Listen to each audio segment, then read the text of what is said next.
Alrighty guys, Mr. Sasquatch WV. We are back home in my garage. So the dyno went really well.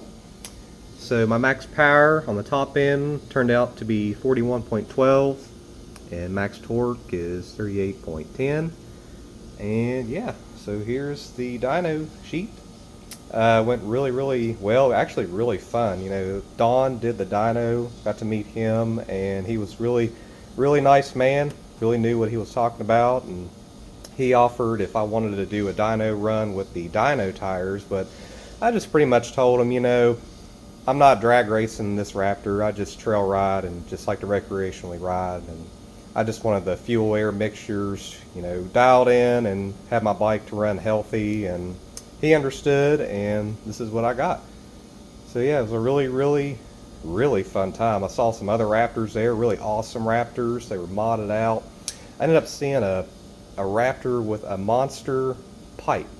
Now, I've always heard that the monster pipes, the headers are really large in diameter online, but holy cow, it is a completely different, quote, monster to see an actual monster exhaust in person. That header was huge. I mean, that pipe looked amazing, and all those other bikes that were up there, they looked awesome. And just another quick thing, so we were just chit-chatting about filters, and I got rid of the FCI filter that came with my FCI intake. I ended up getting a uni foam filter that goes to a TRX 450R.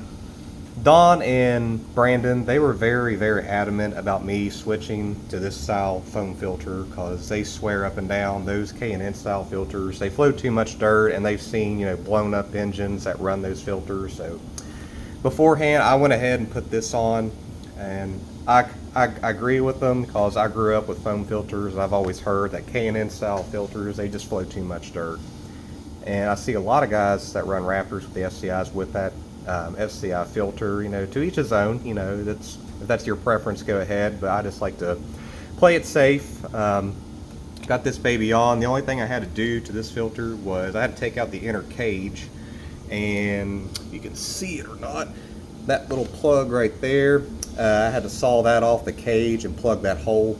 So if you do go this route, cut off that tip of the cage, there's a hole in that filter, you can plug it with that. And I got it well oiled too, obviously. But yeah, it was a really fun experience. I've never seen a dyno in person, and I was really pretty impressed with my FMF pipe. You know, they was shooting flames out like crazy. I've never seen it shoot flames out like that. And so that's pretty much it.